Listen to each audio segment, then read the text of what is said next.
What's up guys, it's Adam here, I Can't See the Guy. Things might look a little different now because I'm back to using my old camera. Hopefully it's been fixed, because if all goes well this will be on YouTube as soon as we know it. So hopefully all has gone well, because I'll be really fucking pissed off if I have to fucking review this movie again. But let's get to it. It came out in the year of 1982, and I'm talking about the first Basket Case movie. I've got it right here, all three movies on this trilogy Blu-ray tin edition. Okay. Now, I remember at the time when I first saw Basket Case, I really loved the movie.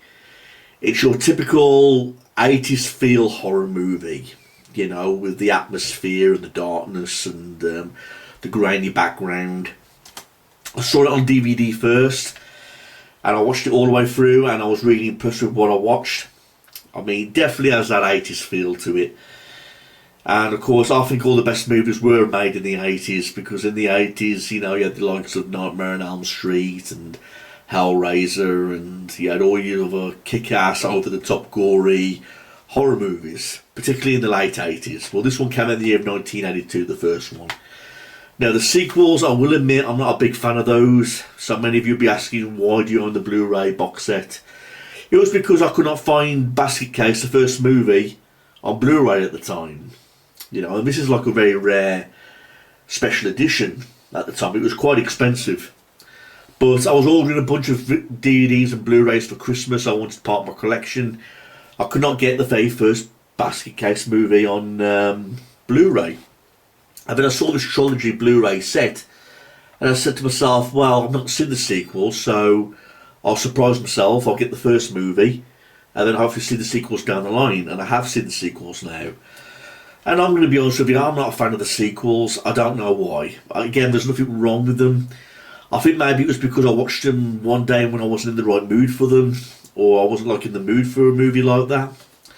But the first movie I really like. And will I review the sequels? It's a possibility. Again, I will give them another try, but I just remember not liking them so much. I mean, I remember vaguely what happened about Dwayne and his brother Bly going into that house, you know, where there was other deformed creatures and all that kind of thing. I think that's what it was about. But it's just something I'm going to have to relive in the future. But the first Basket Case movie I really like. The film opens up with New York, and you get this kid by the name of Dwayne, and he's obviously carrying a basket, looking for a place to stay. And of course, it's the question on everybody's mind, what's in the basket? What's in the basket? You know, it's the first question he gets asked in the movie when he goes and stops at this hotel. The hotel manager obviously says to him, what's in the basket? And of course, you're not supposed to know what's in the basket. Dwayne obviously says clothes at the time. But little do we know, Dwayne's deformed, deranged brother, Bly, lives in the basket. And he's like this deformed, bubbly, mutated looking creature, because we learn that he used to be his twin, you know, because when Dwayne was born, Bly was attached to his side, and the father thought for Dwayne to get a better chance at life, he'd separate the twins, you know, but he looked at Dwayne as a son, he didn't look at Bly as a son because of how deformed and ugly he looked. So when they separated them, he paid all these doctors to separate them. And basically he turned his back on Bly and left him for dead, where he wanted to raise Dwayne all on his own. You know, the only person who really cared for them was their nanny or their aunt, but she passed away, and now Dwayne's looking for a place to stay on his own. But at the same time, Dwayne and his brother Bly are planning on getting revenge on the doctors who separated them. You know, and from then it's one big gory ride, basically. Because believe me, this movie does have a lot of gore. And I was really impressed with the gore for a 1982 movie. I mean, it's low budget. You can tell straight away at some certain scenes in this movie, you're pointing and laugh at it because of how cheesy budget it is, you know, how low budget it is. Like in that scene where Bly goes absolutely ballistic, that Dwayne's got a girlfriend, and he's actually trashing up the room, you know, he shows me slow motion moving around. But it was 1982, you know, and I was really impressed with the budget that they had. You know, we've tried to make this look so realistic.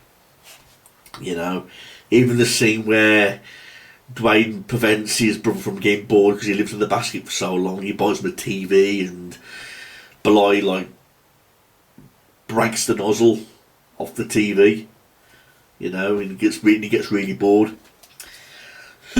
So basically, they arrive in New York, trying to track down all these doctors one by one.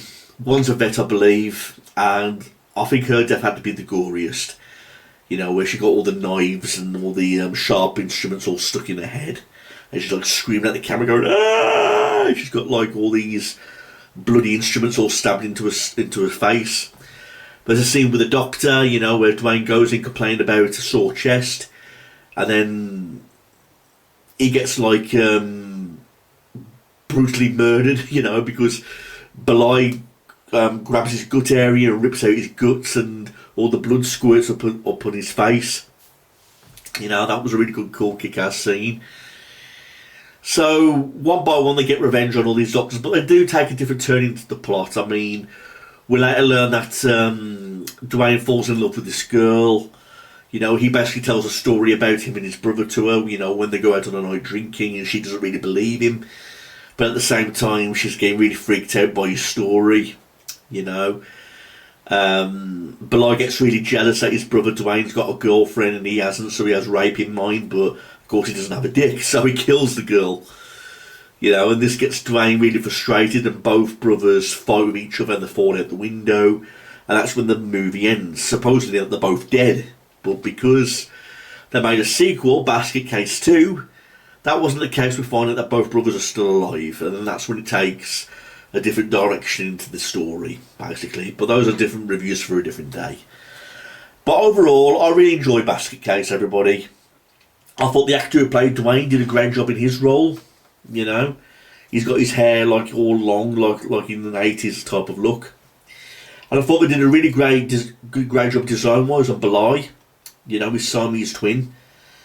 He's like a character that you'd think was cool at the same time, but also at the same time a badass.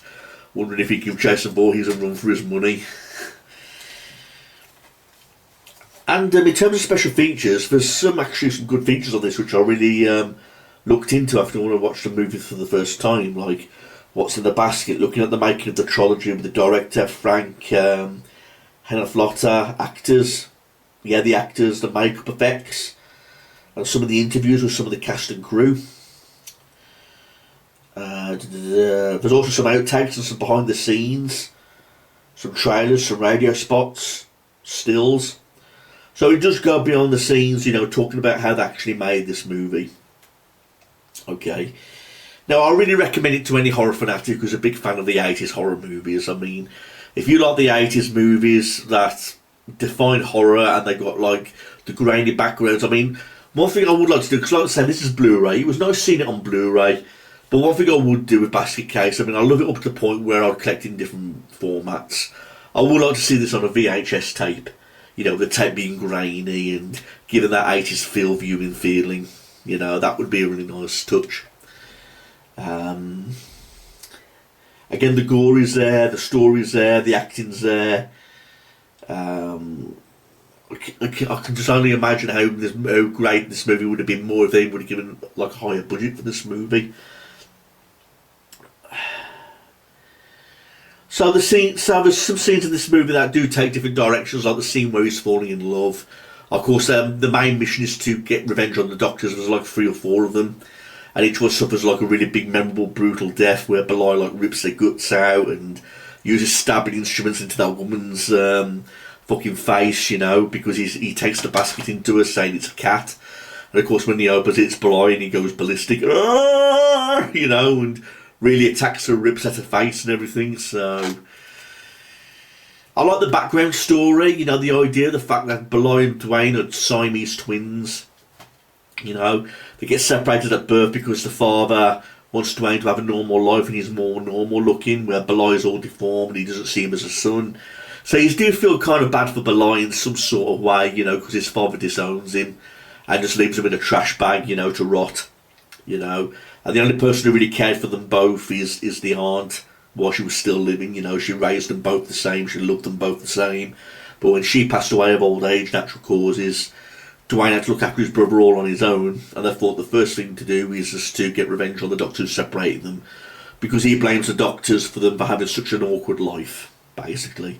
He never wanted to be separated from his brother, you know, because he was attached to his side, like, and they used like all these instruments to cut the lie off, because he's not really attached to his brother with bones, but they'll show each other like with tissue and flesh, you know. So again, I like the idea. I like the cheesy ideas, you know, carrying your brother around in a basket to get revenge on doctors. It's a cheesy, typical idea, you know, for a horror movie. I like horror movies like that. I like horror movies like dolls that come to life.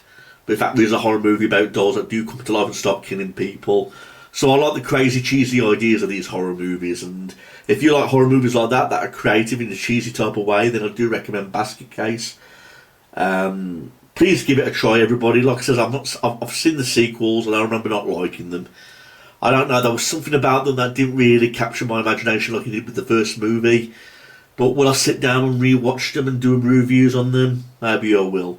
Maybe I just wasn't in the right mood or in the right frame of mind at the time to watch them at the time and I couldn't pay attention. I don't know.